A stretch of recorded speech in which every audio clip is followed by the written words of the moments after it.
अरे जयहुन, तू आ गया ना फाइनली। चल जल्दी कर, आगे ऑलरेडी भीड़ लगी है। दोस्तों सोचो, 10 साल बाद पुराने दोस्त मिल रहे हैं और सामने आती है किम यूजुंग। उसकी आवाज बिल्कुल क्रिस्टल क्लियर, जैसे मॉर्निंग अलार्म जो कभी स्नूज करने का मन ना करे। और जयहुन बस मुस्कुराता है। हाँ ठीक है, बस तुम मुझे खींच खींच के मत ले जाना। पर असली मजा तब आता है जब यूजुंग उसके स्लीव पकड़ लेती है। जयहुन तुरंत बोलता है, सच सच बता, मुझे बुलाया ना क्योंकि तुझे रास्ता भूलने का डर है। और यूजुंग का जवाब, क्या बकवास है, मैं ऐसी थोड़ी हूं। और फिर और टाइट पकड़ लेती है। मतलब लॉजिक तो कहीं दिख ही नहीं रहा। फर्डमैन। सीन शिफ्ट होता है एक मैसिव ओपन स्टेज पे। लोग चिल्ला रहे हैं, बैनर्स लटक रहे हैं, सब एक ही नाम के लिए, गिल्ड मास्टर यू सेओंगिन। कोरिया की टॉप हीलर, एक लेजेंड। लेकिन जयहुन के मन में एक डार्क थॉट आता है। सिर्फ 2 महीने बाद यही लेजेंड एक डंजन रेड में कोमा में चली जाएगी और उसे बचाना मेरा काम है। स्टेज पे सेहोंगिन आती है, माइक पकड़ के बोलती है, दोस्तों, दुनिया अभी खतरे में है। मॉन्स्टर्स, ये ड्रेसिल, लोग मर रहे हैं। और हमें सिर्फ एक चीज चाहिए, करेज। क्राउड लिटरली पागल हो जाता है, जैसे फ्री कॉन्सर्ट टिकट्स मिल गए हों। यूजुंग के आंखों में आंसू। वाह, सिस्टर सियोंगुन मेरी रोल मॉडल है। और जयहुन बस सर हिलाता है, पर अंदर सोचता है, रोल मॉडल हाँ, अगर मैं ना होता तो कोमा में होती। अब देखना, मैं ही तुझे बचाऊंगा। लेक्चर खत्म होता है। यूजुंग और जयहुन थोड़ा और बिकर करते हैं और फिर जयहुन चुपके से स्टेज के पीछे चला जाता है। उसके आंखों में एक काला वैन दिखता है, वही वैन जिसमें सियोंगेन आई थी। वहां खड़ा है उसका मैनेजर पार्क सॉन्ग जय, बंदा फुल सिक्योरिटी गार्ड मोड में। देखो भाई, अगर गिफ्ट देने आए हो तो प्लीज वापस जाओ। और जयहुन कामली बोलता है, मैं गिफ्ट देने नहीं आया, मैं सियोंगिन को बचाने आया हूँ। मैनेजर का एक्सप्रेशन, 0 से 100 शॉक इन 2 सेकेंड्स। और जयहुन उसके कान में विस्पर करता है, मैं उसकी इनक्योरेबल बीमारी क्योर कर सकता हूँ। तभी सियोंगिन खुद वैन से निकलती है, एलिगेंट, कंपोज्ड, और डायरेक्टली पूछती है, तुम सच बोल रहे हो? जयहुन, बिल्कुल, मुझे बस एक मौका दो। सीन कट होता है यनवा गिल्ड के अंदर। प्राइवेट ऑफिस में 3 लोग बैठते हैं। सेयोंगिन क्यूरियस, मैनेजर गुस्से में, और जयहुन एकदम काम। तुम मुझे क्योर कैसे करोगी? सेयोंगिन पूछती है। जयहुन कॉन्फिडेंटली बोलता है, मैं तुम्हारा स्किल सैक्रिफाइस कॉपी करूंगा। मैनेजर लिटरली टेबल पे हाथ मार के चिल्लाता है, पागल हो गए हो क्या? सिग्नेचर स्किल्स कॉपी नहीं होते। और जयहुन एकदम स्वैग में, अगर इम्पॉसिबल होता तो मैं यहाँ आता ही नहीं। सेयोंगिन इंटरेस्ट से स्माइल करती है और अपना स्किल एक्टिवेट करती है।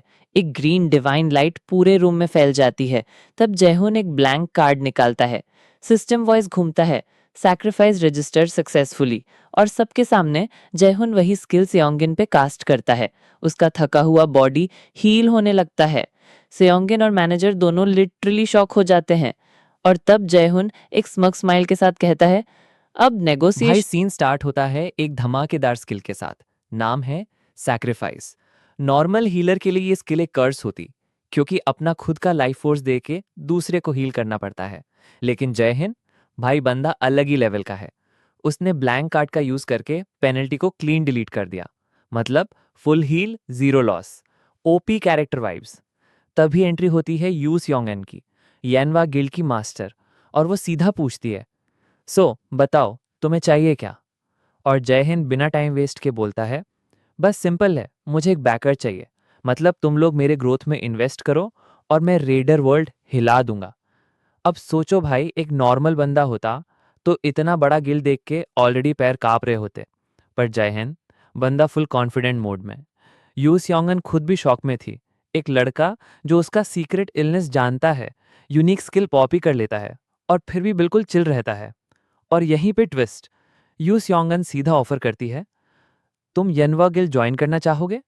जय हिंद, वेट व्हाट, क्या मैं सही सुन रहा हूं? भाई यनवा गिल्ड साउथ कोरिया का टॉप टियर गिल्ड है और वह सीधा उसको स्काउट कर रहे हैं। मतलब जो बंदा पहले रिजेक्शन पे रिजेक्शन खाता था, अब उसके पास एक्सक्लूसिव नेगोशिएटिंग राइट्स का गोल्डन टिकट आ गया। जयहिंद के दिमाग में चल रहा था, भाई अगर अभी हाँ बोल दिया तो चीप बिक जाऊंगा। टाइमिंग सही होने पर ही मूव करना है। स्मार्ट मूव, बंदा समझदार है। फिर आता है रियल टेस्ट, ट्रीटमेंट। जहन स्किल एक्टिवेट करता है, सैक्रिफाइस। रूम में एकदम होली लाइट फैल जाता है। यूस योंगन की जो सालों से डिजीज थी, धीरे धीरे हील होने लगती है। पाक सुंगजे जो अभी थोड़ी देर पहले जयहन पे डाउट कर रहा था, अब लिटरली सर झुका के अपॉलॉजी कर रहा है। प्लीज हमारी लीडर का ख्याल रखो। और फाइनली सिस्टम मैसेज आता है, डिजीज सक्सेसफुली ट्रीटेड, और जयहन का पैसिव भी लेवल अप हो जाता है। मतलब प्रॉफिट ही प्रॉफिट। ट्रीटमेंट के बाद यू सियांगन भी मान जाती है कि जो भी कंडीशन तुम रखोगे गिल्ड रेडी है, कॉन्ट्रैक्ट पे सीरियसली सोचना। लेकिन जयहन एक और बॉम्ब गिरा देता है, अभी मुझे एक डंजन चाहिए और मैं अकेला ही अंदर जाऊंगा। अब सुनो भाई, अगली सुबह जब गिल्ड का ऑफिशियल सपोर्ट आता है तो जयहन के अकाउंट में सीधा 100 मिलियन वॉन्ट डिपॉजिट होता है, और साथ ही 5 मिलियन मंथली अलावेंस का भी प्रॉमिस। मतलब बंदा चिल मार के जिंदगी सेट कर सकता था। पर रिवेंज और अपने मिथिक आइटम के साथ बड़ा बनना, ये दोनों चीजें उसके लिए ज्यादा इंपॉर्टेंट है। जयहन के वर्ड्स, मिलिस academy is battlefield of geniuses. अगर मुझे वहां सरवाइव करना है तो लेवल अप तो करना ही होगा। और इस डिटर्मिनेशन के साथ चैप्टर सो दोस्तों, चैप्टर 9 की शुरुआत होती है एक छोटी सी रियलिटी चेक के साथ। ये वर्ल्ड अब एकदम गेम के जैसे बन गया है, और सबसे बड़ी चीज़ जो डिसाइड करती है तुम्हारी इज्जत, पावर और फ्यूचर, वो है लेवल। हाई लेवल वाले लोग लिटरली सेलिब्रिटीज़ की तरह ट्रीट किए जाते हैं, और लो लेवल बस बैकग्राउंड एनपीसी। इसलिए एकेडमीज जैसे मिलिस एकेडमी बनाई गई। सिंपल लॉजिक है, स्टूडेंट जितनी जल्दी स्ट्रांग बनेगा उतनी फास्ट उसका ग्रोथ होगा। जैसे किसान बीज को अच्छे मिट्टी में डाले तो फसल डबल होती है, वैसे ही स्टूडेंट्स को प्रॉपर ट्रेनिंग मिले तो उनकी पावर डबल होती है।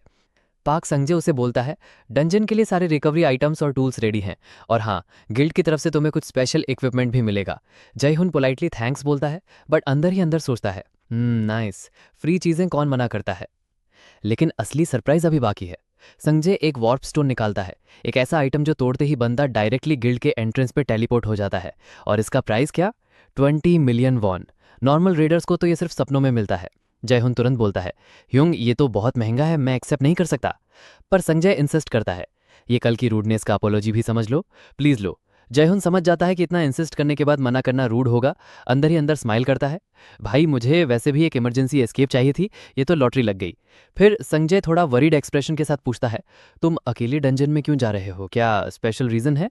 जयहुन कैजुअली बोलता है, लेवल अप करना है और कुछ नहीं। अब सोचो, 16 साल का लड़का अकेला डंजन में जा, नॉर्मल लोग तो सोचेंगे सुसाइड अटेम्प्ट है क्या। पर जयहुन उसे एक ई रैंक डंजन के गेट तक ले जाती है। गेट ग्लोइंग ब्लू कलर का था और हवा में क्रीपी सी वाइब्रेशन चल रही थी। जयहुन गेट को टच करके कंफर्म करता है, हाँ ये ई रैंक ही है, और बिना टाइम वेस्ट किए अंदर चला जाता है। लेकिन जैसे ही एंटर करता है, एक धमाका, बिजली। सिस्टम अनाउंस करता है, user will be transported to a specific location, current location Helheim, realm of the dead. Jaehyun shock में आ जाता है, वेट, ये क्या हुआ? ये वही फीलिंग है जो मुझे ऑडियंस लॉस्ट आई के वक्त आई थी। उसके बॉडी में नोसिया, डिजीनेस, और फिर आंख खुलती है और देखता है वो एक ग्रेवयार्ड में है। चारों तरफ लाशें ही लाशें, ब्रोकन टूम स्टोन्स, और हवा में एक बुरी स्मेल। ये था हेलहाइम, एक ऐसा जगह जो लोकी की बेटी हेल के कंट्रोल में है। और सबसे डेंजरस चीज, यहाँ मॉन्स्टर्स मरने के बाद भी वापस उठ जाते हैं। मतलब बिगिनर्स के लिए ये इंस्टेंट डेथ टिकट है। लेकिन जयहुन के लिप्स पे कॉन्फिडेंट स्माइल आती है, कोई बात नहीं, ये परफेक्ट है मेरे नए पावर टेस्ट करने के लिए। उसका हीलिंग स्किल सेक्रीफाइस अनडेड के अगेंस्ट एक डिवाइन अटैक बन जाता है, जूडमेंट ऑफ लाइट। मतलब अनडेड के लिए ये अल्टीमेट चक्पल मार जैसी पावर है। लेकिन एक और चीज उसे फील होती है, डंजन के अंदर बॉस की ऑरा इतनी हैवी है कि उसके बॉडी पे प्रेशर पड़ रहा है। और जयहुन सोचता है, यहाँ का बॉस डेफिनेटली ईजी नहीं होगा, ये नॉर्मल ई रैंक डंजन जैसा बिल्कुल भी नहीं लग रहा। और फिर बिना वार्निंग के एक एरो उसके फेस के पास से गुजरता है। शिट, जयहुन तुरंत डॉज करता है। वो देखता है स्केलेटन, आर्चर्स, ड्राउगर्स और एक बड़ा व्रेत सिकल लेकर उसकी तरफ आ रहे हैं। मॉन्स्टर्स की आंखों में सिर्फ एक ही बात लिखी थी, आज तेरी पिटाई पक्की है। जयहुन एक डीप ब्रेथ लेता है और कहता है, नो चॉइस, बस ट्राई करना ही होगा। और मॉन्स्टर्स एक साथ उस पर ब्रेक डांस करते हुए रश कर देते हैं। अरे दोस्तों, चैप्टर की शुरुआत थोड़ी अलग जगह से होती है। एक कमरा, बहुत ही सुहाना, डिफ्यूज़र से ब्लैकबेरी की खुशबू आ रही है, और दीवार पर यू सेयोंग एन का बड़ा पोस्टर चिपका हुआ है। और बेचारी किम यूजोंग बेड पर उलट पुलट कर रही है। वेबटून देखते देखते सडनली छत को घूरने लगती है। उसके चेहरे पे क्लियरली इरिटेशन लिखी है।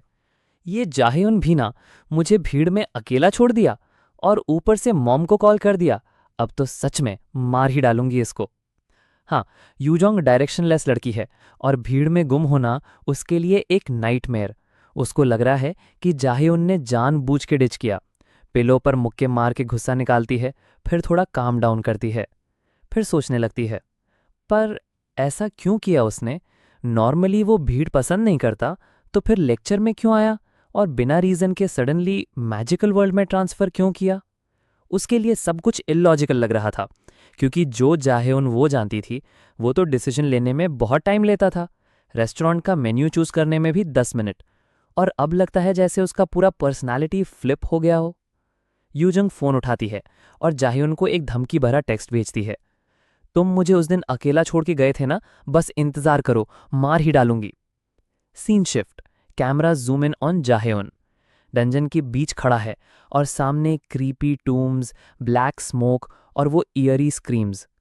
Rates, skeleton archer, draugr. वाह, ये तो फुल बैलेंस्ड पार्टी है। मुझसे सोलो फाइट करवाना चाहते हो क्या? थोड़ा सार्काज़म के साथ हंस देता है, लेकिन अंदर से उसको पता है कि अगर अभी अपना माना वेस्ट कर दिया तो आगे स्ट्रॉन्ग मॉन्स्टर्स आएंगे तो मुश्किल हो जाएगी। उसके हाथ में है यनहुआ गिल्ड का प्रोविजनल स्टाफ। एक सी ग्रेड आइटम है, सिंपल बट यूजफुल। माना चैनल करता है और जैप, एक ही बार में एक रेत गिर गया। System notification, you gained 70 XP. दो और रेट्स अटैक करते हैं। जाहेउन स्मूथ डॉज करता है और उनको भी चेन लाइटनिंग से फिनिश करता है। आर्चर को डायरेक्टली स्टाफ से हेडशॉट देता है, क्रैक, और स्केलेटन भी खत्म। लेकिन स्टाफ टूट गया। अरे यार, सी ग्रेड स्टाफ था, इतनी जल्दी कैसे टूट गया? जाह्यून कर्स करता है, लेकिन ड्रॉगर ऑलरेडी उस पर तलवार लेके अटैक करता है। Agility plus martial reflexes activate, उसने स्टाफ के बिना ही चेन्स ऑफ लाइटनिंग कास्ट की और ड्रॉगर प्लस रेज सबको एक ही शॉट में उड़ा दिया। System ding dong, level up. Stats plus 3 points, सबको माना में इन्वेस्ट करता है। कैरेक्टर पैनल खुलता है, HP MP सब रिस्टोर। लेकिन प्रॉब्लम अभी खत्म नहीं हुई। डंजन काफी फिशी लग रहा है। ये नॉर्मल ई रैंक डंजन नहीं है, ये एक ट्रांसफर डंजन है, जहां से तब तक नहीं निकल सकते जब तक क्लियर ना करो। बस यार, अब तो वॉर्प स्टोन यूज करके निकलता हूं। जाह्यून इरिटेट होकर मटरिंग करता है, लेकिन तभी जमीन कांपने लगती है। एक डार्क ब्लू ऑमिनस माना हवा में फैलता है। जाह्यून की बॉडी फोर्सफुली ग्राउंड पे गिर जाती है, सांस रुक जाती है। वो खुद को हर्ट करके थोड़ा होश में आता है और देखता है एक बड़ी सी शैडो उसके सामने खड़ी है। नाइट शेड, डंजन के बॉस। और सिस्टम वार्निंग कहता है, dangerous level difference, exit immediately.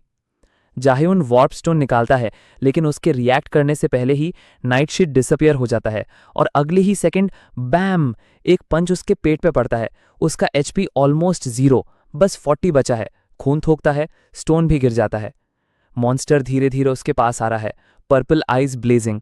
जाह्यून सोचता है, बस यही एंड है क्या? नाइट शीट का फिस्ट उठता है, गिरने ही वाला था, और तभी एक सुंदर और खौफनाक आधी चेहरे वाली लड़की की वॉइस सुनाई देती है। No, not yet, he is my precious guest. तुम ही हो वो बच्चा जो एडवर्सरी की डेस्टिनी लेकर पैदा हुआ है। Screen fade out, suspense. So guys, scene शुरू होता है एकदम डेंजरस पॉइंट से। जे-ह्यून ऑलमोस्ट नाइटशेड के अटैक से मरने ही वाला था, और तभी सामने एक अजीब सी औरत आ जाती है। ब्लैक ड्रेस पहनी हुई, आधा चेहरा एकदम खूबसूरत और आधा चेहरा पूरा स्कल जैसा, जैसे कभी भी हड्डी क्रम्बल हो जाएगी। मतलब एक तरफ एंजेलिक ब्यूटी और दूसरी तरफ वॉकिंग नाइटमेयर। और सबसे शॉकिंग बात, उसने जे-ह्यून को देखा और कहा, it's you, the child born with the fate of the rival. अब सोचो, बंदा इतना खून खो चुका है कि होश भी जा रहा है, ऊपर से कोई रैंडम स्कल लेडी आके राइवल बोल रही है। भाई का कंफ्यूजन लेवल तो ओवर 9000। नाइटशेड का पंच लिटरली उसके सामने रुक गया, बस कुछ सेंटीमीटर दूर। जे-ह्यून शॉक में सोचता है, ये रुक गया, ये वुमन ने रोका, कौन है ये, एनिमी है या एलाय? लेकिन मैडम जवाब देने की जगह बस मुस्कुराती है और जे-ह्यून के सामने क्राउच करके अपनी लंबी काली नेल्स उसके थ्रोट पर रख देती है, साथ ही एक अजीब सी खुशबू, जैसे मौत का परफ्यूम। फिर वो बोलती है, तुझ जैसे वीक स्केलेटन को लोकी ने राइवल क्यों चूज किया? और ये सुन के जे-ह्यून के दिमाग में और ज्यादा सवाल उठ जाते हैं। मतलब सीरियसली, लोकी, राइवल, गॉड्स, और मैं क्यों? जे-ह्यून बस अपना स्टाफ पकड़ के कॉन्शियस रहने की कोशिश करता है, क्योंकि इसके दिमाग में सिर्फ एक बात चल रही है, मैं कोलैप्स नहीं कर सकता, मुझे रिवेंज लेना है, मुझे सर्वाइव करना है। और तभी वो वुमन हल्की सी स्माइल करके कहती है, I like the look in your eyes. मतलब डेथ सिचुएशन में भी बंदा डरने की जगह डिटर्मिनेशन दिखा रहा था। उसके लिए वो वुमन इम्प्रेस थी, बट सिर्फ थोड़ी देर के लिए। अगली लाइन सुन के तो बंदा literally shock, but you are too weak, end times are coming soon, become stronger quickly, वरना पहले मैं खुद तुझे मार दूंगी। और जे-ह्यून का गला दबा के उसने अपनी बात प्रूव भी कर दी। जे-ह्यून बस स्ट्रगल करता है, बट मैडम को क्लियरली मजा आ रहा था। फिर सडनली वो उसको एक चांस देती है। 2 महीने के अंदर नाइटशेड को हरा। अगर कर लिया तो तुझे खास गिफ्ट मिलेगा, नहीं किया तो डेथ। और इसी के साथ सिस्टम साउंड आता है। Main quest unlocked, trial of hell, defeat the nightshade, time limit 59 days, reward hell's gift, failure penalty death. बस भाई अब पजल कंप्लीट होता है। वो वुमन कोई रैंडम स्कल लेडी नहीं, वो खुद हेल है, the ruler of Helheim, goddess of death. Jaehyun को लगता है सब ड्रीम था, पर जब वो अपने वोंट्स चेक करता है वो मैजिकली हील हो चुके थे और सिस्टम ने भी कंफर्म कर दिया। मतलब कोई सपना नहीं था, ये सब सच था। अब जेह्यून के दिमाग में एक ही बात, 2 महीने के अंदर मुझे नाइटशेड को हराना ही पड़ेगा वरना हेल खुद मुझे मार देगी। और भाई इंस्टेड ऑफ पैनिक बंदा स्माइल करता है और बोलता है डिफिकल्ट है but isn't it good to have a goal. थोड़ा एनालिसिस करता है कि उसका कॉम्बैट स्टाइल वीक है, उसको बेसिक सीखने हैं, स्पेल्स मास्टर करनी है, मतलब अब रियल ट्रेनिंग आर्क स्टार्ट होगा। और तभी उसके फ़ोन पर एक मैसेज पिंग करता है। गिल्ड के पार्क स्योंगजे का मैसेज था, कल हमारे रिप्रेजेंटेटिव यू स्योंग उन आपसे पर्सनली मिलना चाहते हैं, कॉन्ट्रैक्ट प्रपोजल भी डिस्कस करना है। और जेह्यून के लिप्स पे ग्रीडी सी स्माइल आ जाती है। परफेक्ट टाइमिंग, कॉन्ट्रैक्ट भी मिलेगा और ट्रेनिंग भी, लेकिन एक और रिक्वेस्ट करनी पड़ेगी। और इसी के साथ चैप्टर खत्म होता है।